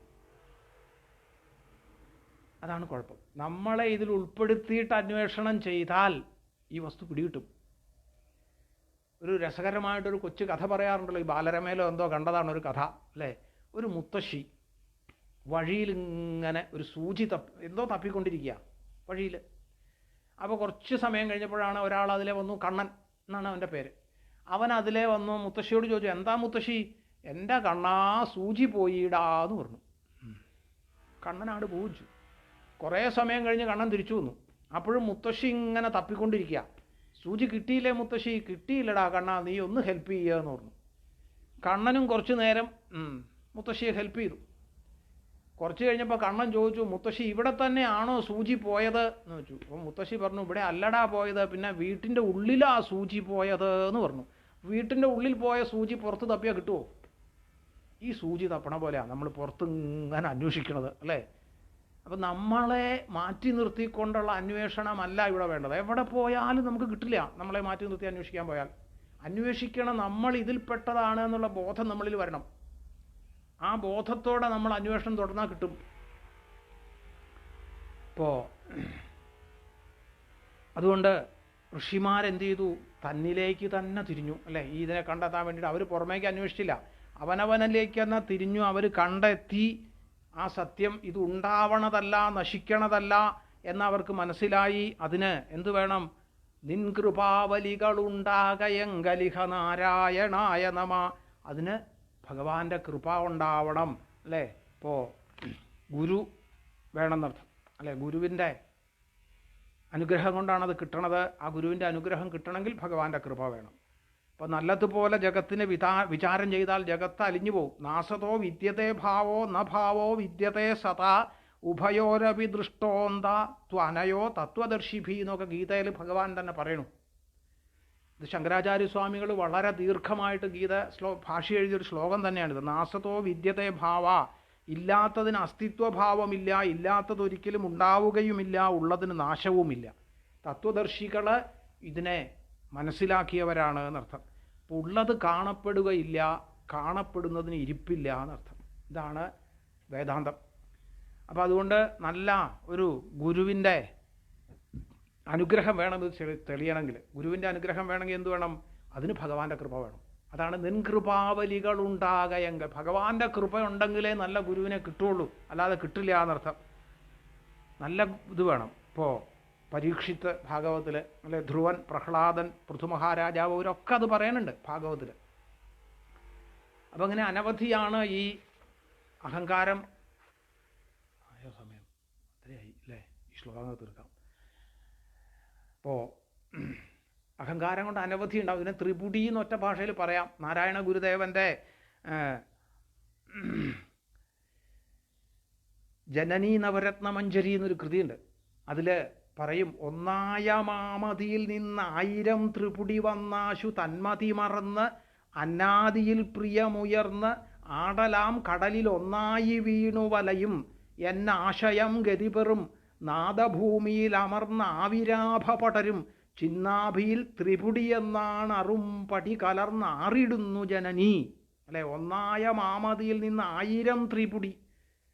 ത്രിപുടി എന്ന് വെച്ചാൽ 3 ഉള്ളൂ, പക്ഷെ ഇവിടെ 1000 എന്നാണ് പറഞ്ഞത്. എത്രയാ വരണതെന്ന് കണക്കില്ല. അപ്പോൾ ഒന്ന് മാത്രമായിട്ടുള്ള ആ അറിവിൽ നിന്ന് 1000 വസ്തുക്കൾ പുറത്തു വന്നിട്ട് അതിൻ്റെ ഫലമായിട്ട് എന്താവും? പെട്ടെന്ന് ബോധം കെട്ടുപോകുന്നർത്ഥം.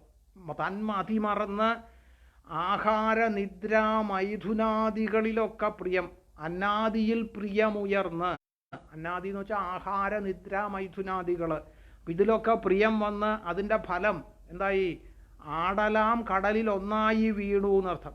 അല്ലെ, ദുഃഖത്തിൽ ചെന്ന് വീണു. ആ പ്രാപഞ്ചിക ക്ലേശങ്ങളിൽ നിന്നൊക്കെ മുക്തനായിട്ട് ത്രിപുടി നശിച്ച് എന്നാണ് അവിടുത്തെ ആ സ്ഥാമത്തിലെത്താൻ പറ്റണത് എന്നാണ് ചോദ്യം. അപ്പോൾ ഇതിന് ഗുരുവിൻ്റെ അനുഗ്രഹമാണ് വേണ്ടത്. ആ ഗുരുവിൻ്റെ അനുഗ്രഹത്തിന് വേണ്ടിയിട്ട് പ്രാർത്ഥിച്ചുകൊണ്ടാണ് ഇവിടെ ആ ശ്ലോകം ആചാര്യൻ അവസാനിപ്പിച്ചത്. പണ്ടേ കണക്ക് വരുവാൻ നിൻകൃപാവലികൾ ഉണ്ടാകയങ്കലിഹ നാരായണായ നമ എന്നാണ്. അപ്പോൾ അങ്ങനെ 2 ശ്ലോകം നമ്മളിവിടെ ഒന്ന് കണ്ടു കഴിഞ്ഞു. ഇനി ബാക്കിയുള്ള ശ്ലോകങ്ങൾ നമ്മൾ അടുത്ത പ്രാവശ്യം നമുക്ക് ചിന്തിക്കാം. ഇപ്പോൾ ഇവിടെ നിർത്താം. നാരായണ നിൻ പാദമതെന്നും കണി കാൺമാൻ പാരാതെ വളർന്നേനിഹമോഹം മനതാരിൽ പരിതാപമകറ്റിയിടുക ഹരിയന്നുട ചിത്തേ കറുകേടമർന്നൻപൊടു ശ്രീകൃഷ്ണ നമസ്തേ. ഹരേ നമ.